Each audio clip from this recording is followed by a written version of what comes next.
हाँ तो नमस्कार प्यारे छात्रों, कैसे हो आप लोग। आई होप कि आप सब मस्त होंगे। सो हंसते रहिए, मुस्कुराते रहिए, स्वस्थ रहिए और मस्त रहिए। तो परीक्षा की तैयारी अच्छी चल रही होगी, मुझे जो उम्मीद है, क्योंकि हमने जितना बताया है वही में क्वेश्चन आने वाला भी है। ठीक, उससे बाहर क्वेश्चन नहीं आएगा जिस सब्जेक्ट में, जैसे मैथ में। हालांकि सभी सब्जेक्ट तो अच्छे से नहीं बताए हमने, लेकिन मैथ भाई फुली बताए हैं। तो मैथ में भाई जितना बताया उतना शायद क्वेश्चन कुछ कुछ चंद क्वेश्चन जो है वो अब बता देते हैं। आज मॉडल पेपर 3 खत्म, देख लेते हैं भाई क्वेश्चन। हाँ, मॉडल पेपर 3 आज खत्म और होगा तो मॉडल पेपर 4-5 बचेगा, वो भी खत्म हो जाएगा, कोई बात नहीं। ठीक, स्टार्ट किया जाए क्लास। उससे पहले फटाफट से आप लोग तैयार हो जाओ, क्लास को एंड तक देखो। आज बहुत ही अच्छा गिफ्ट मिलने वाला है 26 जनवरी के शुभ अवसर पर। ये जो क्लास है आप लोग के लिए बहुत ही स्पेशल क्लास है 26 जनवरी के शुभ अवसर पर। तो आप लोग 26 जनवरी गणतंत्र दिवस मनाए होंगे। आज थोड़ा बातें कर लिए या फिर चले आ गया। मेरा मन कह रहा है कि आप लोग के पास टाइम नहीं है, इसलिए आप लोग साथ अभी बातचीत नहीं होगी। आप लोग जब एग्जाम दे करके आओगे, अच्छे से एग्जाम जाएगा, तब भाई खुल के बात करेंगे। हो सकेंगे तो आपके पास भी आ सकते हैं। ठीक, बस आप जो है हमें कांटेक्ट करना पड़ेगा आप लोगों को। तो चलो भाई स्टार्ट करते हैं आप लोग क्लास फटाफट से। आप लोग तैयार हो जाओ और हम भी तैयार हैं। देखते हैं क्वेश्चन क्या कह रहा है क्वेश्चन। ठीक, ये क्वेश्चन देखो भाई, इस क्वेश्चन में क्या कह रहा है। इस क्वेश्चन में कह रहा है कि एक क्वेश्चन दिया गया है, ठीक है, जिसमें 7 छात्रों का भार दिया गया है। सॉरी, 7 छात्रों का भार ठीक हुआ है, मतलब उसका जो है भार मापा गया है, लेकिन उसमें 6 छात्रों का भार दिया गया है, लेकिन एक छात्र का भार नहीं दिया गया है। और 60 छात्रों का औसत भार जो है, 7 छात्रों का मतलब जो औसत भार है इसका है 7 छात्रों का, वो 55 किलोग्राम है। ठीक, औसत भार। ठीक, तो कह रहे हैं 6 छात्रों का तो भार दे दिया, अब कह रहे हैं एक 7वां छात्र छूट गया है जिसका भार ज्ञात किया गया है, लेकिन वो हमें नहीं बताया है। तो भार कैसे ज्ञात करेंगे, ये क्वेश्चन पूछ रहा है। ठीक, तो देखो भाई, औसत भार हमको दिया गया है। जब भी औसत भार हो या फिर औसत जब दिया गया हो तो क्या होता है भाई, औसत होता है माध्य। किसी भी आंकड़े का औसत माध्य कहलाया जाए। ठीक, तो यहाँ पर औसत भार हमको 55 किलोग्राम दिया गया है। 7 छात्र में 6 छात्रों का भार हमको दिया गया है। अब कह रहे हैं 7वां छात्र का भार क्या होगा। ठीक, तो यहाँ पर भाई, यहाँ पर देखो आपको क्या करना है, ये जो है औसत भार वो आपको दिया गया है 55। तो यहाँ पर लिख लो भाई, औसत भार इक्वल टू 55। ठीक, औसत भार इक्वल टू क्या है भाई, 55। और 6 छात्रों का भार तो आपको दिया गया ही है। तो यहाँ पर लिखो भाई 7 छात्रों का भार, 7 छात्रों का भार, छात्रों का भार। ठीक, पहले तो आप 6 छात्रों का भार लिख लो जो आपको दिया गया है, 52 58। ठीक, उसके बाद दिया गया है भाई 55। उसके बाद दिया गया है 53। ठीक, उसके बाद 56 और क्या दिया गया है भाई 54, ये दिया गया है। एक सेकंड भाई, बैकग्राउंड साउंड आने वाला है। ठीक, तो ऐसे चलो भाई, अभी आगे बता देते हैं, जब आएगा तब देखेंगे। ठीक, तो यहाँ पर देखो भाई, अब आपको जो है ये 6 हो गया, 1 2 3 4 5 6 बैकग्राउंड साउंड अब आना स्टार्ट हो गया है। तो एक सेकंड रुक जाओ बच्चों, अभी जस्ट तुम लोगों को बता। हाँ तो साथियों, यहाँ पर जो है 7 बच्चों का, ओके, यहाँ पर मारकर यहीं पर छुटिया क्या कह रहे हैं, 7 बच्चों का जो है भार। तो यहाँ पर हमको कितना बच्चों का भार मिला भाई, 6 बच्चों का। तो भाई 1 2 3 4 5 6 बच्चों का भार मिला। एक भार हम x मान लेते हैं, जो कि 7वां बच्चा का भार है। ठीक, वो x किलोग्राम। अब इसका औसत भार कितना है भाई, 55 किलोग्राम। औसत कब निकाला जाता है, माध्य में। ठीक, तो यहाँ पर माध्य का चिन्ह हम लिख देंगे भाई, और यहाँ पर इक्वल टू में आप लिख देंगे भाई क्या भाई, औसत का। यहाँ पर औसत भार कितना है भाई, 55 है ना, हाँ 55 है ना। तो इसका चिन्ह दे करके और 55 यहाँ पर दे दो। ठीक, ये चिन्ह x के ऊपर जो है रेखा खींच देना है और 55 लिख देना, क्योंकि ये औसत भार यानी कि माध्य का चिन्ह। और यहाँ पर माध्य निकालने का क्या सूत्र हमने बताया था भाई, वो सिंपल सा फंडा बताया था कि सभी को जोड़ दो और जितना है उतना से भाग दे दो। ये सिंपल फंडा बताया था। औसत भी उसी को कहा जाता है। ठीक, औसत भी उसी को कहा जाता है, जितना संख्या उसको जोड़ दो और जितना संख्या है, सभी संख्या को तो जोड़ दिए, और जितना गिनती में कितना आ रहा है, 1 2 3 4 5 6 1 7 संख्या आ रहा है, 7 से भाग दे दो। इसी को कहते हैं भाई औसत निकालना। ठीक, तो हमारे पास है भाई 52, ठीक, प्लस 58 है, ठीक, प्लस 53 है, ठीक, प्लस 56 है, प्लस 54 है, ठीक, और एक एक्स है तो प्लस एक्स देंगे। और बटा में भाई ये सभी कितने हैं भाई, 7 है। कितने हैं, 7 है, तो नीचे में 7 देंगे बटा में। और यहाँ पर 55 है तो भाई 55 देंगे। यहाँ तक हमें लगता है किसी को कोई डाउट नहीं होना चाहिए, क्योंकि भाई ये सिंपल सा है, ठीक। अब आप लोग इसे जोड़ लोगे, हम यहाँ पर जोड़ दें। हमको तो भाई जोड़ने में थोड़ा टाइम लग जाएगा, इसलिए 1 सेकेंड भाई थोड़ा टाइम लग जाएगा, क्योंकि यहाँ पर जो भाई कैलकुलेटर का यूज हम नहीं करने वाले हैं, यहाँ पर जो है सभी को हम जोड़ने वाले हैं। तो थोड़ा सा 1 सेकेंड भाई, मतलब 30 सेकेंड से 1 मिनट आपको रुकना पड़ेगा, ठीक। अगर आप चाहो तो रुक सकते हो, नहीं तो हम यहाँ पर जो है बुक से ले सकते हैं, ठीक। आप चाहो तो रुक सकते हो, अन्यथा हम बुक से ले सकते हैं, लेकिन हमारा मन है कि यहाँ पर हम खुद सॉल्व जोड़े तो काफी बेहतर रहेगा। बुक में कहीं कहीं गलत भी रहता है, ठीक। तो ये हमारा मानना है कि यहाँ पर जो है हम खुद से जोड़े तो अच्छा रहेगा, ठीक। तो हमें यहाँ पर खुद से जोड़ते हैं। आप चाहो तो पॉज कर सकते हो, या फिर हम खुद पॉज कर देते हैं, ठीक। मतलब अभी जस्ट 1 सेकेंड रोक देते हैं और हम खुद से जो है इसको जो है जोड़ते हैं, ठीक। नहीं तो रुक, देखो भाई ऐसे जो हम सिखा देते हैं, वैसे तो हम आप भी चाहते तो रोक देते हैं, लेकिन आप लोग को एग्जाम में ऐसा आ जाएगा तो आप लोग क्या करेंगे, इसलिए अब सिखा देते हैं। तो भाई यहाँ से जोड़ो, ये प्लस एक्स है ना, तो प्लस एक्स का प्लस एक्स रहने देना, ठीक। बटा में 7 है तो बटा में 7 रहने देना। इक्वल टू में 55 है तो इक्वल टू में 55 रहने देना। ध्यान देना कि हम यहाँ बराबर के नीचे बराबर नहीं दिए, आप लोग बराबर के नीचे बराबर देना, और नहीं तो हम दे ही देते हैं। क्या जो है आप लोगों के लिए थोड़ा सा भार बन के रह जाइए, इसलिए बराबर के नीचे हम बराबर दे देते हैं और जो है वो काम करते हैं, ठीक।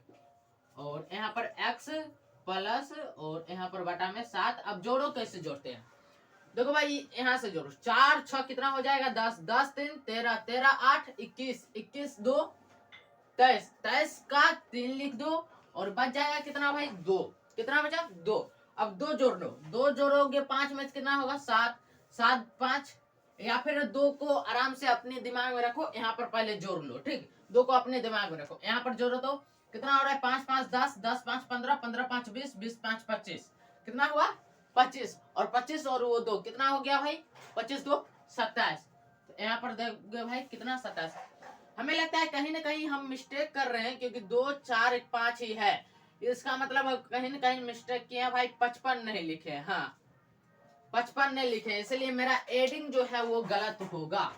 यहाँ पर हमने जो भाई 53 से भाई पहले भाई 55 है तो 55 हमने नहीं लिखा, इसके वजह से हमारा एडिंग गलत हो जाएगा। क्योंकि भाई जब हम सही सही नहीं लिखेंगे तो गलती तो अवश्य के होगा ही होगा गलत। तो ये आप लोग ध्यान रखिएगा, मुझे तो यह मिस्टेक हो गया, लेकिन आप लोग मिस्टेक नहीं करना, ठीक। 52 है, 58 है, उसके बाद क्या है भाई 55 है, ये भाई मिस्टेक किया, 53 है और 56 है, उसके बाद 54 है, उसके बाद एक्स है, ठीक, और बटा में 60, और यहाँ पर है भाई 55।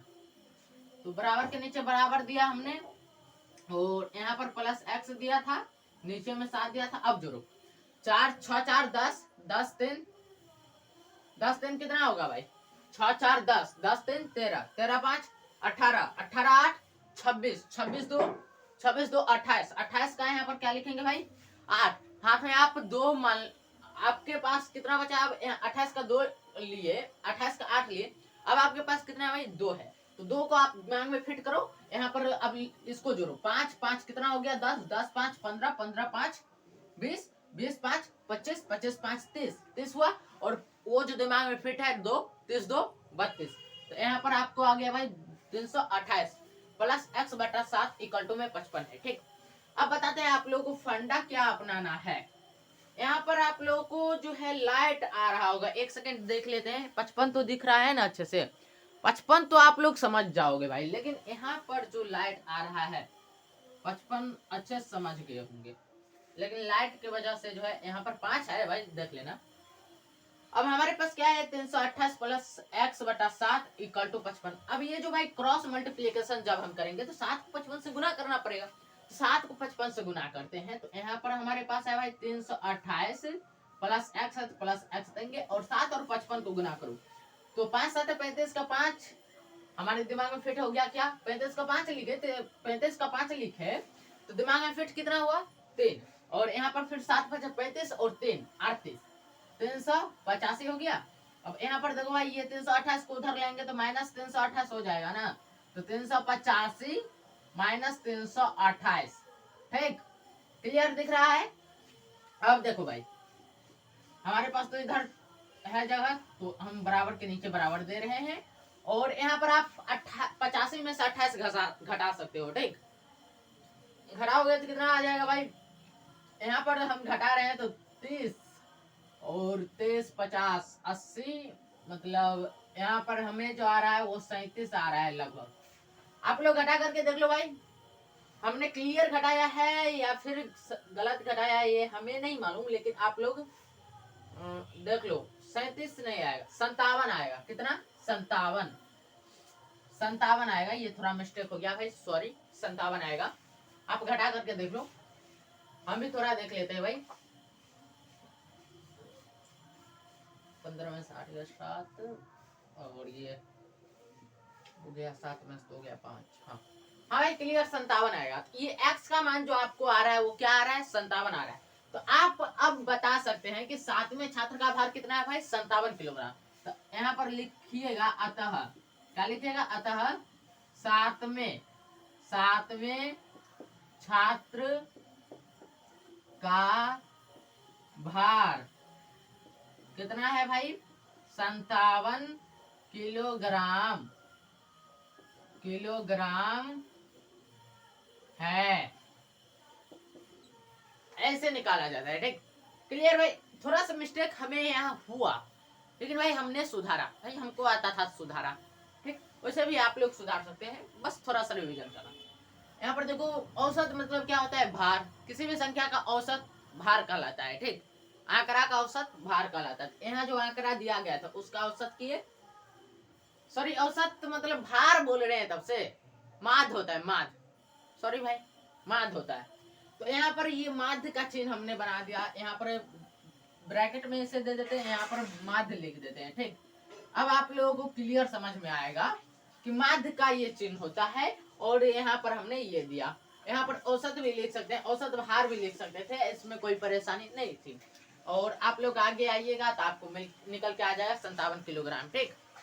तो चलो भाई, मुझे उम्मीद है आप लोग क्लियर समझ गए होंगे।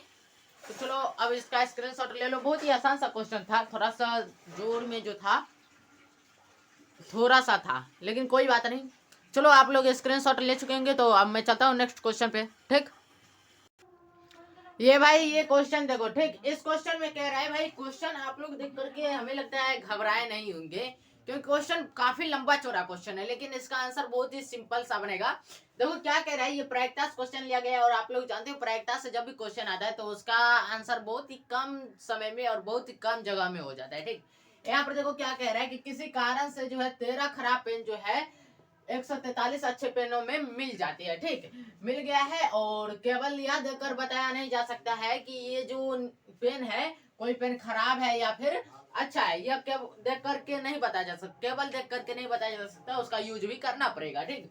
तो कह रहा है इस मिश्रण में एक पेन यादृच्छिया निकाला जाता है, मतलब बिना देखे निकाला जाता है, ठीक, एकाएक निकाला जाता है। तो कह रहा है निकाले गए पेनों को अच्छा होने की प्रायिकता ज्ञात कीजिए। भाई पहले देखो कुल पेन कितना हुआ, ये अच्छा पेन कितना है 143, और खराब पेन कितना है 13। तो यहाँ पर लिखेंगे भाई कुल पेनों की संख्या, क्या लिखेंगे? कुल पेनों की संख्या, कुल पेनों की संख्या, कुल पेनों की संख्या कुल पेनों की संख्या कितनी हो जाएगी भाई? 143 प्लस 13 क्या हो जाएगा भाई? ये दोनों को जोड़ेंगे भाई 6 4 1 5 156 हो जाएगा। कुल पेनों की संख्या 156 है, ठीक। और उसके बाद आप लोगों को मिलने वाला है भाई, हमें अच्छा पेन की प्रायिकता निकालना है, ठीक, यानी कि जो पेन निकाला गया है वो अच्छा है, ऐसी प्रायिकता निकालनी है। तो अच्छे पेनों की संख्या कितनी हो जाएगी भाई? तो वो भी लिखना पड़ेगा, अच्छे पेनों की संख्या, अच्छे पेनों की संख्या, पेनों की संख्या, अच्छे पेनों की संख्या कितनी हो जाएगी भाई? अच्छे पेनों की संख्या हमारे पास 143 है, तो 143 ही होगी। अब इसमें क्या करना है? लिखना है प्रायिकता। क्या लिखना है? प्रायिकता इक्वल टू क्या? प्रायिकता इक्वल टू जो अच्छा पेन है उसकी प्रायिकता निकाली है ना, तो अच्छे पेन को ऊपर रखो। कितना है भाई? 143 अच्छा पेन है, और खराब पेन को छोड़ो, हमें अच्छे पेन की प्रायिकता निकालनी थी, तो अच्छे पेन को ऊपर रख लिए। यहाँ पर पीछे से आप लिख सकते हैं अच्छे पेनों की प्रायिकता, अच्छे पेनों की प्रायिकता, ठीक। पीछे से आप लिख सकते हैं अच्छे पेनों की, उसके बाद ये प्रायिकता, ठीक। और ये क्या है भाई, 143 है। अच्छे पेनों की संख्या 143 है, 143 दे दिए। कुल पेनों की संख्या कितनी है भाई, 156। कितनी है, 156। तो यहाँ पर 156 देंगे नीचे में। ये हो गया भाई अच्छे पेनों की प्रायिकता, ठीक। यहीं पर अगर कहता है कि खराब पेनों की प्रायिकता निकालिए, यानी कि जो पेन निकाला गया है वो खराब है, तो इसकी प्रायिकता निकालिए, तो उस टाइम क्या करना पड़ता है भाई, खराब पेनों की संख्या लिखना पड़ता है ऊपर में। तो खराब पेनों की संख्या कितनी है भाई, 13 है। तो 143 की जगह पर हमें 13 लिखना पड़ता है। यहाँ पर देखो, अगर खराब पेनों की प्रायिकता निकालने के लिए कहता, तब हमें 13/156 आता है। लेकिन हमें अच्छे पेनों की प्रायिकता निकालने के लिए कह रहा है, अच्छे पेनों की प्रायिकता निकालने के लिए कह रहा है, तो हमें 143/156 होगा। और यही होगा भाई हमारा आंसर, क्लियर आंसर होगा, ठीक। देखो भाई 1 2 3 3 लाइन में बना, 2 नंबर आपका हो गया भाई। मौज करो, मस्ती करो, जिया जो करना है भाई सो करो, हमको नहीं मतलब है। लेकिन एक काम करो, इसका स्क्रीनशॉट ले लो। क्या, इसका स्क्रीनशॉट ले लो, बहुत ही सिंपल था, ठीक। मुझे उम्मीद है कि आप लोग इसका स्क्रीनशॉट ले चुके होंगे। तो चलिए भाई चलते हैं नेक्स्ट क्वेश्चन पे। क्या, ये क्वेश्चन देखो भाई, इस क्वेश्चन में क्या कह रहा है, ये बड़ा ही आसान क्वेश्चन है, प्रैक्टिस क्वेश्चन लिया गया है। देखो भाई एक चीज पहले बताओ, प्रायिकता कितनी भी हो, सभी का योग कितना होता है, 0। ये कंफर्म हो, अभी तक कंफर्म नहीं हो। दो प्रायिकता का योग कितना होता है, 0। कितना होता है, 0। 0 नहीं भाई, 1 होता है, बाय मिस्टेक 1 होता है। दो प्रायिकताओं का एक योग 1 होता है। तो ये जो संगीता द्वारा मैच जीतने की प्रायिकता वो कितना है, 0.62। तो रेशमा जीतने की क्या प्रायिकता होनी चाहिए, ये क्वेश्चन कह रहा है। तो यहाँ पर आपको पता है कि दो प्रायिकताओं का योग कितना होता है, 1 होता है। तो संगीता द्वारा मैच जीतने की प्रायिकता लिखेंगे, क्या लिखेंगे, संगीता द्वारा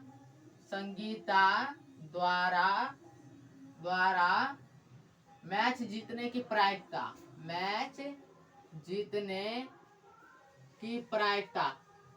भाई जीतना हमें अच्छे से नहीं लिखना आता है, इसलिए आप लोग खुद से देख लेना, ठीक।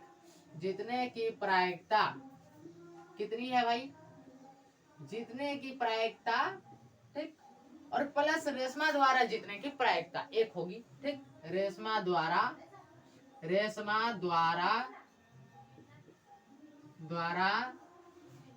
जीतने की प्रायिकता, मैच जीतने की प्रायिकता, मैच जीतने की प्रायिकता के प्रायिकता इक्वल टू कितना हो जाएगा भाई, 1। कितना हो जाएगा, 1। अब बताओ संगीता द्वारा मैच जीतने की प्रायिकता कितना है, हमें मालूम है कि संगीता द्वारा मैच जीतने की प्रायिकता 0.62 है। कितना है, 0.62। तो प्लस रेशमा द्वारा जीतने की प्रायिकता, आप मैच बीच में जोड़ लेना, ठीक। जीतने की प्रायिकता इक्वल टू कितना हो जाएगा भाई, 1। कितना हो जाएगा, 1। अब एक चीज आप बताओ, ये 0.62 को उधर करेंगे तो कैसा होगा, 1 माइनस 0.62। तो यहाँ पर लिखेंगे रेशमा द्वारा, क्या लिखेंगे, रेशमा द्वारा जीतने की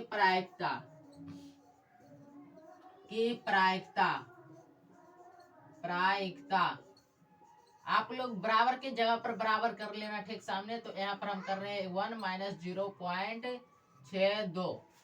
अच्छे से नहीं हुआ, थोड़ा सा और अच्छे से कर देते हैं। देखो भाई बीच में जो है ना वीडियो कट हो गया था, ठीक। तो वीडियो बीच में कट हो गया था, तो यहाँ पर एक चीज बताते हैं। देखो हम बना रहे थे, लेकिन बीच में पता नहीं किस कारण से वीडियो कट हो गया था। तो यहाँ पर देखो संगीता द्वारा मैच जीतने की प्रायिकता प्लस रेशमा द्वारा मैच जीतने की प्रायिकता कितना है, 1 है। तो 0.62 संगीता द्वारा मैच जीतने की प्रायिकता कितना है, 0.62, ठीक। और रेशमा द्वारा मैच जीतने की प्रायिकता नहीं मालूम है, रहने देते हैं। और दोनों का योग 1 है, ठीक।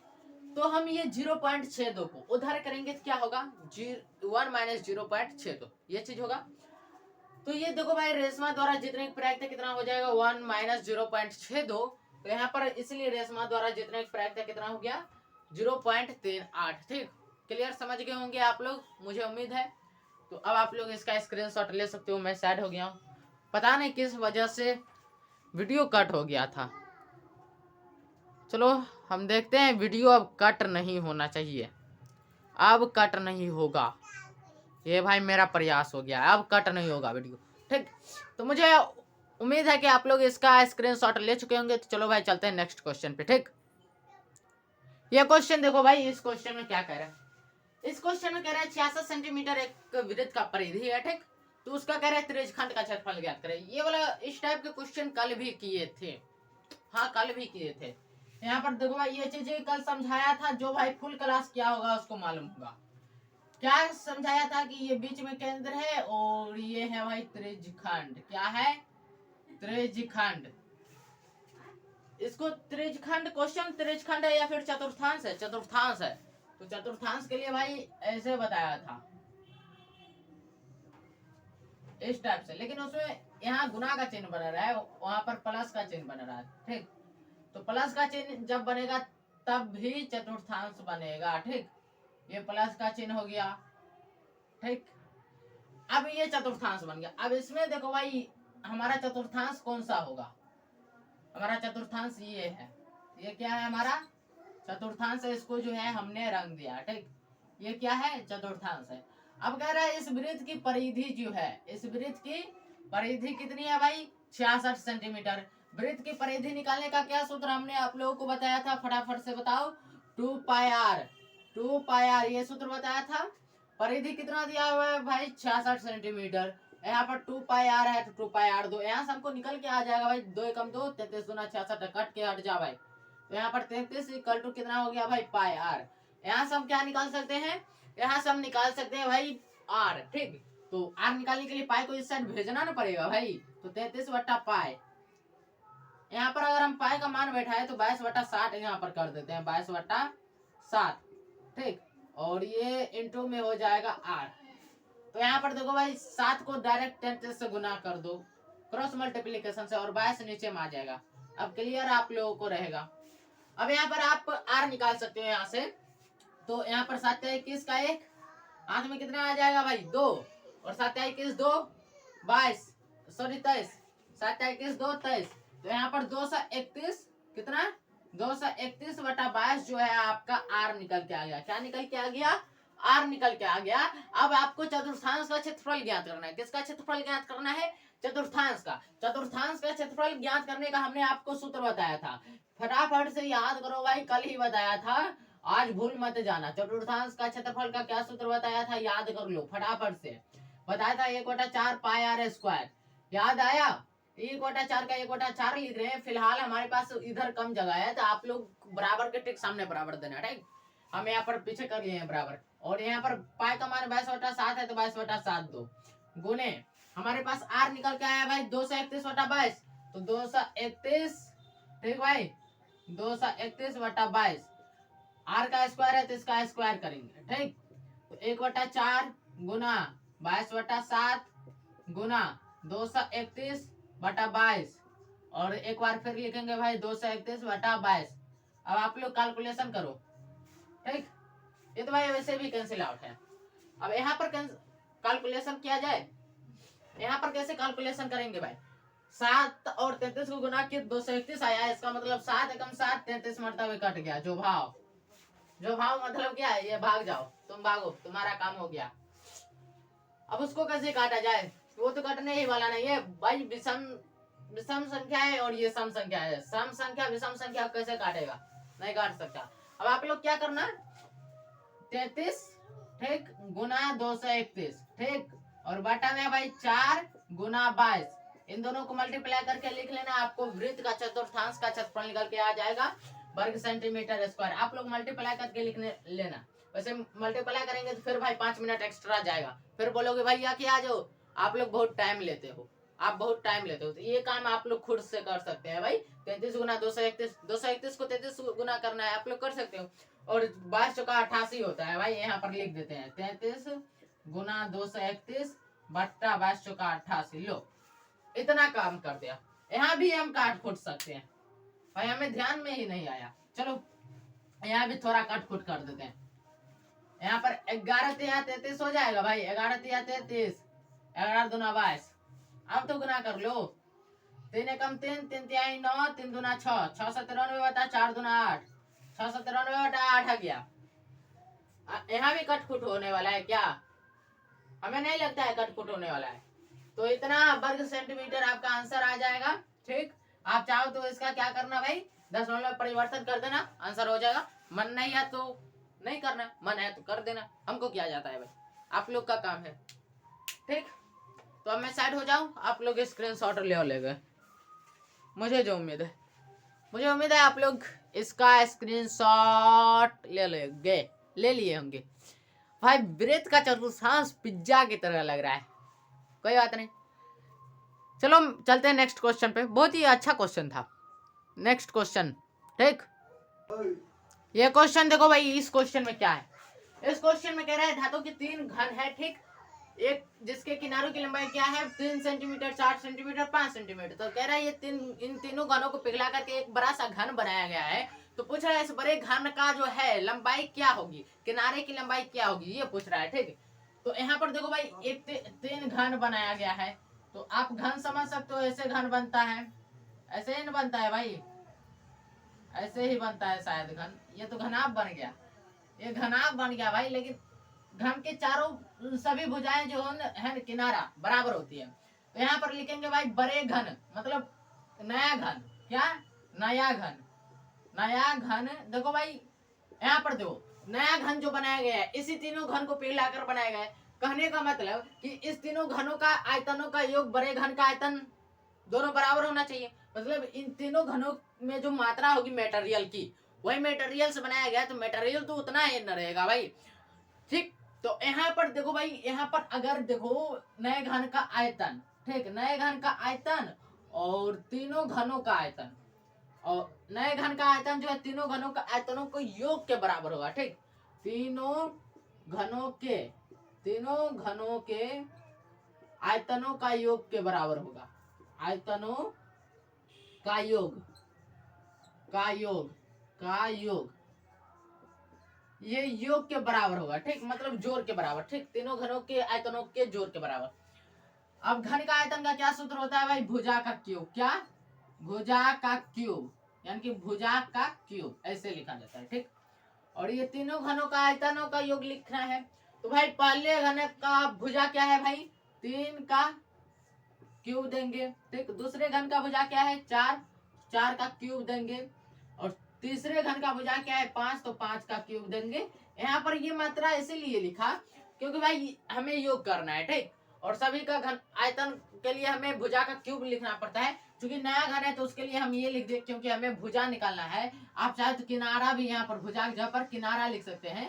तो यहाँ पर किनारा कह रहा है ना, तो किनारा लिख दीजिए। ठीक, क्या लिखेंगे भाई, किनारा। ठीक, अब क्लियर समझ में आ रहा होगा। हमें जो है इंक की जरूरत है, तो हम इंक दे रहे हैं थोड़ा सा इसमें मार्कर में। तो आप लोग क्लियर बताओ, यहाँ पर जो है हमने जो बताया वो क्लियर समझ में आ रहा है या फिर नहीं। यहाँ किनारा का क्यूब, और यहाँ पर ये जो किनारा दिया गया है पुराने घन का, छोटे छोटे घन का, उसका क्यूब। अब किनारा का क्यूब लिखना है तो किनारा का क्यूब लिखेंगे भाई, किनारा का क्यूब। ठीक, किनारा का क्यूब हो गया। अब 3 का क्यूब होगा 9, 4 का क्यूब 4 चौका 16, 16 चौका 4 चौका 16 चौका 64, 16 चौका 64 होता है। ठीक, और 5 25 5 125 होता है। ठीक, 25 5 125। तब अब इन सभी को जोड़ो, और यहाँ किनारा का क्यूब है ना भाई, तो किनारा का क्यूब है तो किनारा का क्यूब रहने देंगे। ठीक, और यहाँ पर इन सभी को जोड़ोगे तो कितना हो जाएगा भाई, 25 4, सॉरी यहाँ पर 9 9 4 कितना होगा, 9 4 13, 13 5, 13 5 कितना हो जाएगा भाई 18, 18 का 8 है यहाँ पर 2 बचा आपके पास, कितना 1, 1 और 2 कितना हो जाएगा भाई 3, और ये 1 का 1, तो 138 आ रहा है। तो यहाँ पर किनारा आपको क्या निकल के आ जाएगा भाई, किनारा इक्वल टू आपको निकल के आएगा अंदर रूट 138। लेकिन ये जो अंदर रूट पड़ रहा है ये इसका क्या है, घनमूल, घनमूल इसका निकालना पड़ेगा। ठीक, आप लोग घनमूल निकाल सकते हो इसका। हम यहाँ पर कोशिश करते हैं घनमूल, देखते हैं अगर पूर्णांक आ रहा है तो यहाँ पर हम घनमूल निकालने के लिए इसका गुणनखंड करते हैं। तो गुणनखंड करके देखते हैं, तो 2 का 12 2 9 18, ठीक है। फिर 2 से लगाएंगे तो 2 तिहाई 6, और यहाँ पर निकल के आ जाएगा भाई कुछ नहीं, यहाँ 2 से तो नहीं लगेगा, 3 से, हाँ भाई 3 से लग जाएगा। तो 3 से कितना हो जाएगा भाई, 3 दूना 6, 3 तिहाई 9, 23।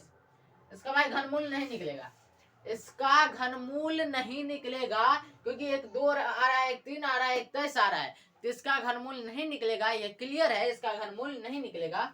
तो आप लोग ऐसा लिख सकते हैं कि अंदर ये घन वाला के लिए हमें रूट के जो करनी है उसमें हमें क्या देना पड़ेगा, 3, और रूट लगा करके 138 दे देना, और यहाँ पर सेंटीमीटर लिख देना। ज्यादा आपको दिमाग नहीं लगाना है एग्जाम में, इतना पर आप लिख दोगे आपको फुल मार्क्स मिल जाएगा। एग्जामर समझना चाहता है कि आपको जो क्वेश्चन दिया गया है वो क्वेश्चन आपको समझ में आया कि नहीं आया, ये समझना चाहता है। ठीक, तो हमें लगता है क्लियर, आप लोग समझ गए होंगे।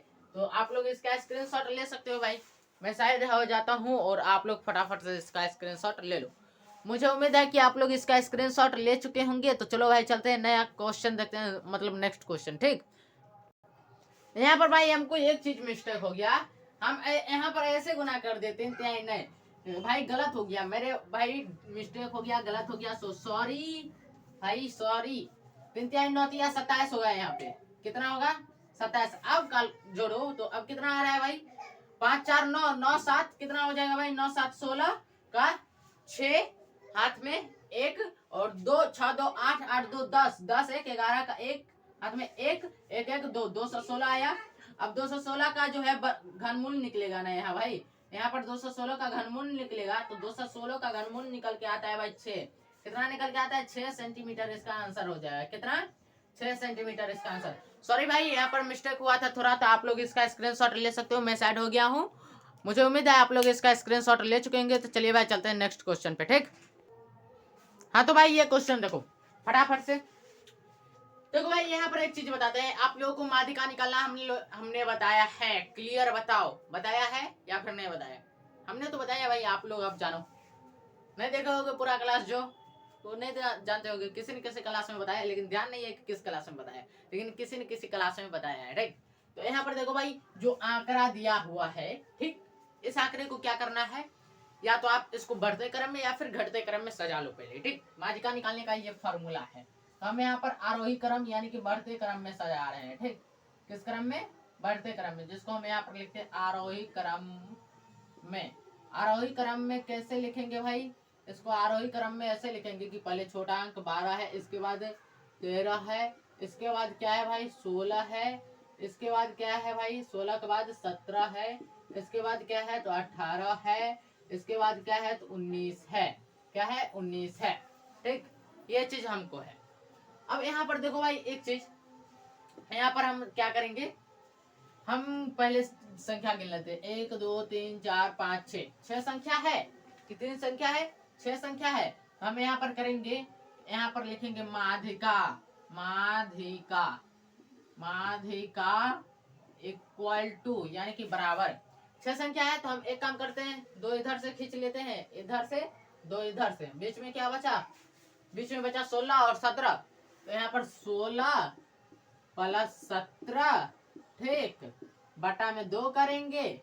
अब चलो आगे चलेंगे, यहाँ पर हो जाएगा भाई 33 बटा में 2। जब आप यहाँ पर आगे आइएगा तो आपको निकल के आ जाएगा 16.5, ये आपका माध्यिका निकल के आ गया। ठीक, क्लियर आंसर, ऐसे ही निकाला जाता है, आप लोग भी निकाल लेंगे, इसमें कुछ नहीं करना है, बस आपको जो है इधर से 2 खींच लिए, उधर से 2 खींच लिए, बचा इसमें हमारे अंदर 2। अगर हम इधर से 3 खींचते, इधर से 3 खींचते हैं, यहाँ पर हमें बचता कुछ नहीं, हमें बचता लड्डू, 0, कुछ नहीं बचता, शून्य बचता। तो इसलिए हमने इधर से 2 इधर से 2 खींचा, तो हमारे पास यहाँ बचा क्या भाई 16 और 17, 16 और 17, 16 और 17 जब बचा तो हमने इन दोनों को जोड़ के 2 से भाग दे दिया, क्योंकि 2 संख्या है तो 2 से भाग दिया, मतलब इसका औसत कर दिया। ठीक, इसका औसत किया तो हमको जो है निकल के आया 33/2, और 33/2 में भाग दिया तो हमें निकल के आया 16.5, जो कि इसका माध्यिका है, इस आंकड़े की माध्यिका है। क्लियर है? ठीक, मुझे उम्मीद है आप लोग क्लियर समझ गए होंगे। तो आप लोग फटाफट से इसका स्क्रीनशॉट ले सकते हो। ठीक, मुझे उम्मीद है आप लोग इसका स्क्रीनशॉट ले चुके होंगे। तो चलो भाई आ जाते हैं, अब सामने आ जाते हैं क्या भाई, आज का क्लास मेरे तरफ से इतना ही रहने देते हैं, क्योंकि मॉडल पेपर क्लियर हो गया। अब 2 मॉडल पेपर और बचा है। मॉडल पेपर क्या है भाई? मॉडल पेपर मतलब इसी मॉडल का क्वेश्चन आपको आएगा, उसे कहते हैं मॉडल पेपर। तो ये हम मॉडल बता रहे हैं, इस मॉडल का क्वेश्चन आएगा, क्या पता यही क्वेश्चन आ जाए। ये तो भाई बोर्ड एग्जाम में देखना है कि कौन सा क्वेश्चन आ रहा है, लेकिन क्वेश्चन किस प्रकार का आएगा? इसी प्रकार का आएगा, इससे बाहर क्वेश्चन नहीं आएगा। और आप लोग एक बार प्रीवियस ईयर क्वेश्चन का रिवीजन कर लेना, हालांकि टाइम तो नहीं है उतना, फिर भी आप लोग एक बार प्रीवियस ईयर क्वेश्चन देख लेना इसी टाइप के क्वेश्चन पूछे गए हैं। उसमें आपको रट्टा नहीं मारना है, ना ही उसमें से क्वेश्चन आपको जो है दिमाग में फिट करना है। आप चाहो तो उसमें से याद कर सकते हो, बहुत क्वेश्चन वहां से भी आता है, ठीक। लेकिन ये जो प्रीवियस ईयर हम देखने के लिए कह रहे हैं, ये क्यों बताते हैं। प्रीवियस ईयर वाला क्वेश्चन जब आप देखोगे ना, यानी पिछले वर्ष वाला क्वेश्चन, तो उसमें आप देखोगे कि जो क्वेश्चन है हम बता रहे हैं ना, उसी टाइप के क्वेश्चन पूछे गए हैं। और जितने भी वर्ष के आपको क्वेश्चन पलट लो, 2023, 2022, 2021, 2020, 2019, 2018, ये सभी में कितने भी टाइप के उल्टा लो, पलट लो, आपको इसी टाइप के क्वेश्चन देखने को मिलेंगे कि इसी टाइप के क्वेश्चन पूछे गए हैं हर बार एग्जाम में। और उसके बाद आप लोगों को जो है अपने आप पर जो है गर्व महसूस होगा कि हम अभी जिससे बातचीत कर रहे हैं, जो हमारे समक्ष खड़ा है, वो कहीं गलत दिशा में नहीं ले जा रहा है। हम आपको गलत दिशा में नहीं ले जा सकते, क्योंकि आप सफल होंगे तो हम सफल होंगे। और इसीलिए भाई हम पूरी जी जान लगा दे रहे हैं आप लोगों के पीछे। और हम क्वेश्चन वहां से निकालते हैं, जो क्वेश्चन भाई आप लोगों के लिए कामयाब हो सके, जो क्वेश्चन आपको एग्जाम में आ सके, वो क्वेश्चन निकालते हैं। मैथ है भाई, नंबर चेंज हो जाएगा, क्वेश्चन में जो है नंबर चेंज हो जाएगा। जैसे यहाँ पर आंकड़ा दिया हुआ है 16-17 वाला जो अभी बताया, 12-13, 16-17, 18-19, ये हमने बताया। तो इसमें जो आंकड़ा दिया हुआ है, यहाँ पर आंकड़ा चेंज हो सकता है, क्वेश्चन चेंज नहीं होगा, आंकड़ा चेंज हो सकता है। और आपके एग्जाम में आंकड़ा चेंज होगा। ये हम नहीं कहते हैं कि आपको यही क्वेश्चन 100% पूछेगा जो हम बोर्ड पर बताए हैं। ये क्वेश्चन 100% कभी नहीं पूछ सकता है, क्योंकि हम बोर्ड एग्जाम के जो है सेंटर में नहीं बैठे हैं, और ना ही आप, ना ही कोई टीचर, सरकारी टीचर कहिए या फिर प्राइवेट टीचर कहिए, कोई भी बोर्ड एग्जाम के सेंटर में नहीं बैठा है। क्वेश्चन बनता है भाई सरकारी, मतलब आपके हाई स्कूल को के जो टीचर हैं, वो टीचर क्वेश्चन बना करके भेजते हैं बोर्ड ऑफिस, ठीक। और वहां से जो अकेले वही सर ने क्वेश्चन बोर्ड ऑफिस भेजते हैं बना करके। पूरे बिहार के टीचर से जो है क्वेश्चन बनवा करके बोर्ड ऑफिस लेता है, और उसमें जो है बोर्ड ऑफिस क्या करता है, उसमें क्वेश्चन चूज करता है, उस क्वेश्चन को सिलेक्ट करता है जो क्वेश्चन अधिक टीचरों के द्वारा दी गई है बोर्ड ऑफिस में, और वही क्वेश्चन को जो है क्वेश्चन पेपर में सेट किया जाता है, और वही क्वेश्चन आपके जो है एग्जाम में आता है। कोई जो है आपके हाई स्कूल के भी टीचर नहीं बता सकते कि यही क्वेश्चन 100% आएगा, नहीं बता सकते, क्योंकि उन्हें भी नहीं मालूम है कि बोर्ड एग्जाम कौन सा क्वेश्चन सेट करके देगा। वो अलग बात है कि आपके हाई स्कूल की टीचर जो है क्वेश्चन लिख करके बोर्ड ऑफिस को भेजे हैं, और वहां से क्वेश्चन उठ भी सकता है। आपके टीचर जो भेजे हैं, हाई स्कूल के टीचर जो आपके भेजे हैं बोर्ड ऑफिस क्वेश्चन, वहां से क्वेश्चन उठ भी सकता है, नहीं भी उठ सकता है। ये कहा नहीं जा सकता है कि आपके जो टीचर क्वेश्चन भेजे हैं 100 क्वेश्चन, 100 नंबर का क्वेश्चन, वही क्वेश्चन उठेगा, ये नहीं कहा जा सकता। लेकिन हाँ, अगर आपके जो टीचर भेजे क्वेश्चन, उसमें से 4-5 क्वेश्चन भी ऐसे निकले जो कि लगभग अधिकतर टीचर जो है वो क्वेश्चन भेजे हैं बोर्ड ऑफिस को, और वो क्वेश्चन जो है आपके टीचर के भी क्वेश्चन से अगर मिल जाता है 100% या फिर 90% में मिल जाता है, थोड़ा सा अक्षर का इधर उधर या फिर के नंबर का इधर उधर होता है, तो उसमें कोई परेशानी नहीं है, वो क्वेश्चन आ जाएगा। लेकिन ये नहीं कहा जा सकता है कि आपके जो टीचर भेजे हैं क्वेश्चन, वही क्वेश्चन आएगा सब।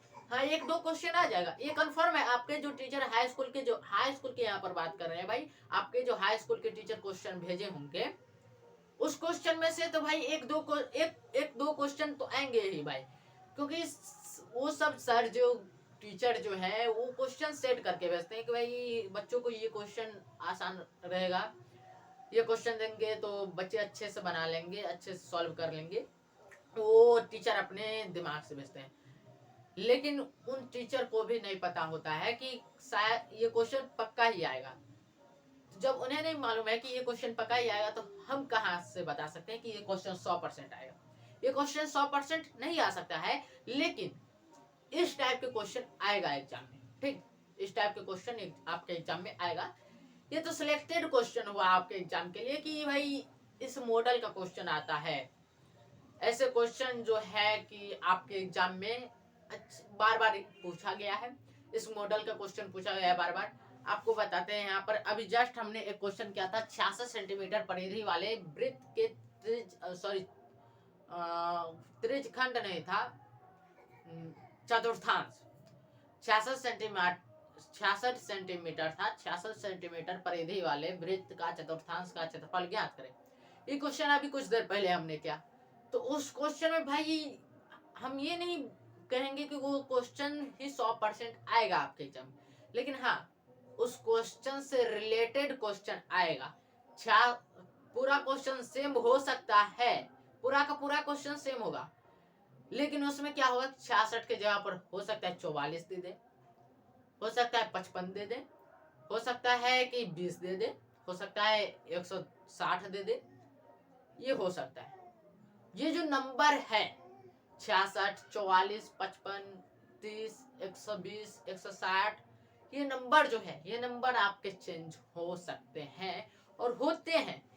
ये अभी तक के एग्जाम में जो है हुआ है, अभी तक जो एग्जाम हुआ है पिछले 2023 तक, उसमें ये काम हुआ है। आप प्रीवियस ईयर वाला क्वेश्चन उठा करके देखेंगे तो उसमें भी यही है, क्वेश्चन वाइज सेम है, नंबर चेंज है। आपको जो है क्वेश्चन सेम रहेगा, number change. Previous year question में और सब्जेक्ट से पूछेंगे, तो और सब्जेक्ट में देखो भाई साइंस है, तो साइंस में पिछले 10 वर्षों का क्वेश्चन पलटोगे ना, तब कुछ क्वेश्चन ऐसे हैं जो आपको सेम टू सेम मिलेंगे, सेम टू सेम मिलेंगे। ऐसा है, कुछ क्वेश्चन ऐसा है साइंस का सिलेक्टेड क्वेश्चन है, वो सेम टू सेम मिलेंगे, लेकिन उसमें भी ये नहीं कहा जा सकता कि जो क्वेश्चन सेम टू सेम मिल रहा है वही क्वेश्चन आपके एग्जाम में आएगा, ये नहीं कहा जा सकता। कोई क्या पता, सभी टीचर सोचे होंगे हाई स्कूल के कि ये क्वेश्चन बहुत बार एग्जाम में आया है, इस बार क्या करते हैं, क्वेश्चन ही चेंज करते हैं। हम बताते हैं, हम जब 12th का एग्जाम दे रहे थे उसमें क्या हुआ था, उसमें ये हुआ था कि भाई प्रीवियस ईयर क्वेश्चन हर एक बार सेम टू सेम आ रहा था, सेम टू सेम, सब बार सेम टू सेम आ रहा था हर एक बार, ठीक। लेकिन उसमें क्या हुआ बताते हैं, जब हम लोगों का एग्जाम आया 2022 तक ठीक ठाक चलता रहा, 2022 तक ठीक ठाक चलता रहा। 2010 में हम 12th का एग्जाम दिए, अभी ग्रेजुएशन में। तो वहां पर क्या हुआ था बताते हैं, 2022 तक ठीक ठाक चलता आ रहा था, और 2023 में क्या हुआ कि प्रीवियस ईयर से एक भी क्वेश्चन नहीं पूछा। हम लोगों के दिमाग में भाई शॉर्ट लग गया कि भाई ऐसा कैसे हुआ। तो फिर हमें जो है अपने हाई स्कूल के टीचर वाली बात दिमाग में आई, उन्होंने बोला था कि हम लोग जो क्वेश्चन सेट करके देते हैं तो 100% ये नहीं रहता है कि हम ही लोग का क्वेश्चन आएगा, लेकिन ये रहता है कि हम लोग जो क्वेश्चन सेट करके देते हैं उसमें से एक आध क्वेश्चन आ जाते हैं, फंस जाते हैं। तब हमारे दिमाग में आया कि शायद इस बार जो है जो कॉलेज के प्रोफेसर सब होंगे, टीचर सब होंगे, वो सब ऐसा क्वेश्चन सेट ही नहीं किए थे जो कि प्रीवियस ईयर एग्जाम में आया था। अगर कुछ टीचर ऐसे क्वेश्चन सेट भी किए होंगे तो उनकी जो संख्या है वो अधिक नहीं होगी। यहाँ अधिक संख्या वाले टीचर के क्वेश्चन को सिलेक्ट किया जाता है, ठीक। तो ये है बिहार बोर्ड का राज भाई, ऐसे क्वेश्चन निकाला जाता है। तो भाई क्वेश्चन आप लोग डायरेक्ट इस पर ही कंफर्म नहीं हो जाना कि यही क्वेश्चन आएगा आपके एग्जाम में, ऐसा कभी भी मत करना। आज हम बता रहे हैं, आप अगले क्लास में जाइएगा, 11th 12th में जाएगा, वहां भी आपको प्रीवियस ईयर क्वेश्चन कराए जाएंगे, मॉडल पेपर कराए जाएंगे। तो आप 100% ये उस पर जो है पूरा का पूरा भरोसा नहीं कर लेना कि यही क्वेश्चन आएगा। क्वेश्चन पर भाई टीचर पर आप भरोसा कर सकते हैं, भाई टीचर जो पढ़ाते हैं वो सही सही पढ़ाते हैं, आप क्वेश्चन पर भरोसा मत करना कि जो प्रीवियस ईयर वाला क्वेश्चन बता रहे हैं वो 100% का 100% ही आएगा। ऐसा नहीं होता है। क्यों नहीं होता है कि वो जो कॉलेज के टीचर, हाई स्कूल के टीचर जो सेट करके क्वेश्चन देते हैं उसमें जो हम बता दिए हैं कि हाईएस्ट टीचर जो क्वेश्चन सेट करके दिए हैं वही क्वेश्चन आता है। तो आप लोग कंफर्म हो गए होंगे कि ये जो क्वेश्चन हम बता रहे हैं 100% यही क्वेश्चन नहीं आएगा, आपको जो है ये आंकड़ा चेंज कर देगा। ये जो आंकड़ा है, ये जो आंकड़ा है, ये आंकड़ा जो है ये आपको आंकड़ा चेंज कर देगा। ये ऊपर वाला अगर सेम टू सेम मिल भी गया तो ये आंकड़ा चेंज कर देगा, क्योंकि बोर्ड एग्जाम को पता है कि ये क्वेश्चन बच्चे सॉल्व कर चुके हैं। हमें परीक्षा लेना है, बोर्ड एग्जाम को क्या करना है, परीक्षा लेना है, आपका एग्जाम लेना है, आपका देखना है आपका दिमाग कैसा है। तो उसके लिए आपको ये सेट नहीं करेगा, ये सेट नहीं करेगा, यहाँ जो है नंबर चेंज करेगा, तब तो पता चलेगा, तब आप जानेंगे कि आप कितने पानी में। आप लोग भी जो रिवीजन करना ना, जो आप लोग रिवीजन कर रहे होंगे, वो रिवीजन करना तो ऐसे करना कि ये जो क्वेश्चन हम बताएं तो सिर्फ इसी क्वेश्चन का रिवीजन नहीं करना, सिर्फ इसी क्वेश्चन का रिवीजन नहीं करना, यहाँ जो है आप नंबर चेंज कर करके रिवीजन करना, तब आपके दिमाग में फिट हो जाएगा। हाँ भाई, अब हम किसी भी क्वेश्चन को सॉल्व कर सकते हैं अगर इस टाइप के क्वेश्चन पूछे गए तो, ठीक। और इसी टाइप के क्वेश्चन आएंगे। हम हमारी बातों पर ध्यान देना भाई, हम ये नहीं कह रहे हैं कि यही क्वेश्चन आएगा, इसी टाइप के क्वेश्चन आएंगे, ठीक, इसी टाइप के क्वेश्चन आएंगे, इसी मॉडल के क्वेश्चन आएंगे, लेकिन इस ये क्वेश्चन नहीं आएगा, ठीक। तो मुझे उम्मीद है आप लोग क्लियर समझ गए होंगे हमारी बातों को। तो आज के लिए बस इतना रहने देते हैं, मिलते हैं नेक्स्ट क्लास में, तब तक के लिए हंसते रहिए, मुस्कुराते रहिए, स्वस्थ रहिए और मस्त रहिए। जय हिंद, जय भारत।